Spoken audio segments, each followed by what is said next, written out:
Hello friends, I am Nanda and you are watching book bound. आज जिस book का review हम कर रहे हैं उसका नाम है हलाला। इस किताब को लिखा है भगवान दास मोरवाल ने और इसके प्रकाशक हैं वाणी प्रकाशन। 187 पेज की ये किताब 2016 में आई थी। भगवान दास मोरवाल की किताब हलाला में इस्लाम के नियमों का एक पुनर्वलोकन किया गया है और स्त्री के संघर्ष का एक हैरतनाक चित्र खींचा गया है।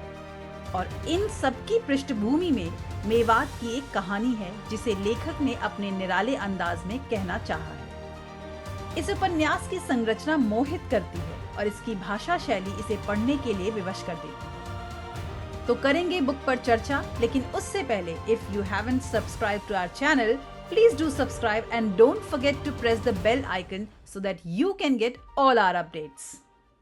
हलाला का एक ऐसा विषय है जिसके बारे में कोई बात नहीं करना चाहता। बात ना करने से सच्चाई छुपाई नहीं जा सकती। मुझे खुशी है कि लेखक ने इस विषय पर पुस्तक लिखी।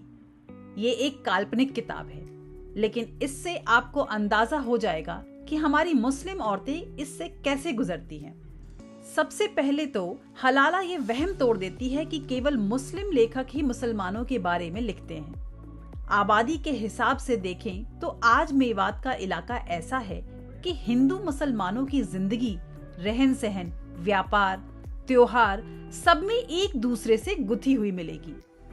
भगवान दास मोरवाल को किसी अलग से जीवन पर शोध करके लिखने की जरूरत नहीं पड़ी होगी।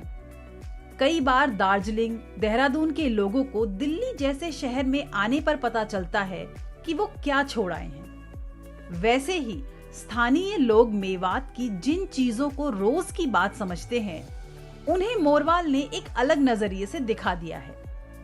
लेकिन भगवान दास मोरवाल ने उपन्यास हलाला के माध्यम से धर्म की आड़ में हो रहे स्त्री शोषण पर प्रकाश डाला है।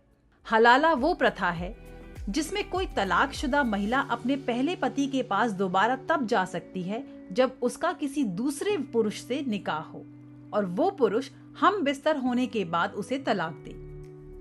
वैसे तो हलाला मर्दों को सजा देने के नाम पर बनाया गया कानून है, पर इसने स्त्री को भोगने की वस्तु बना दिया है। शौहर नियाज द्वारा बिना किसी जायज वजह के तलाक दी गई नजराना को उसके ससुराल वाले दोबारा बहू बनाकर अपने घर लाना चाहते हैं, लेकिन इसके लिए उन्हें शरिया कानून की वो शर्त पूरी करनी है जिसे हलाला कहा जाता है।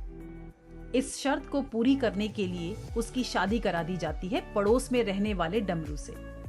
4 भाइयों में सबसे छोटा डमरू अविवाहित है। काले रंग का होने के चलते उसे कलसंडा कहकर बुलाया जाता है। घर में उसकी ज्यादा कद्र नहीं है। 3 भाभियों में 2 तो चाहती हैं कि उसकी शादी ही ना हो ताकि जमीन जायदाद का एक और हिस्सा ना करना पड़े। डमरू और नजराना का तलाक हम बिस्तर ना होने के चलते नहीं हो पाता। उन्हें एक और मौका दिया जाता है। अपने बच्चे के पास पहुंचने के मोहवश नजराना किसी तरह उसके लिए तैयार होती है, पर भोला भाला डमरू इनकार कर देता है। हाँ, ये जरूर कहता है कि पंचों के सामने शर्त पूरी होने की बात स्वीकार लेगा। जब हलाला की शर्त पूरी होने की बात पूरे गांव में फैलती है तो नजराना की सास का उसे घर वापस लाने का इरादा बदल जाता है, लेकिन उसका पति नियाज उसे घर वापस लाना चाहता है। पंचों के सामने डमरू हलाला की शर्त पूरी करने की बात कहते हुए तलाक देने वाला ही होता है कि नजराना सबको शर्त पूरी ना होने की बात बता देती है। साथ ही यह भी कि आगे से वो डमरू के पास ही रहना चाहती है। वो पुरुषवादी सत्ता से कई तीखे सवाल पूछती है, उसकी ज्यादतियों को ना सहने की घोषणा करती है।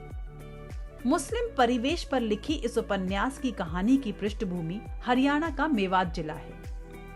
इसके पात्र मेवाती में संवाद करते हैं। इसमें काफी गलतियां भी हैं, पर चूंकि ये मेवाती बोली में आम है, अतः कहीं भी बुरी या अश्लील नहीं लगती। ट्रिपल तलाक के खिलाफ इन दिनों जिस तरह मुस्लिम महिलाओं और राजनीतिक दलों द्वारा आवाज बुलंद की जा रही है, ये उपन्यास मेवात के सीधे साधे कस्बों, गांवों के इलाकों में रहने वालों की कहानी है। चरित्रों की कई परतें नहीं होती और इसीलिए बड़ी आसानी से पन्नों के साथ वो खुलते जाते हैं। अबूझ पहेलियों जैसे चरित्र नहीं, विस्मयकारी घटनाएं भी नहीं है। इसीलिए शायद सरल होना भी इस किताब की विशेषता है। हलाला कहीं भी बोझिल नहीं, आप लेखक को झेल नहीं रहे होते, पन्ने अपने आप पलट जाते हैं। हलाला एक गुस्से में लिए गए तलाक की कहानी है। उम्मीद है आपको हमारा ये वीडियो पसंद आया होगा और ऐसे ही बेहतरीन वीडियो को देखने के लिए हमारे चैनल को सब्सक्राइब करना ना भूलें। See you until next time.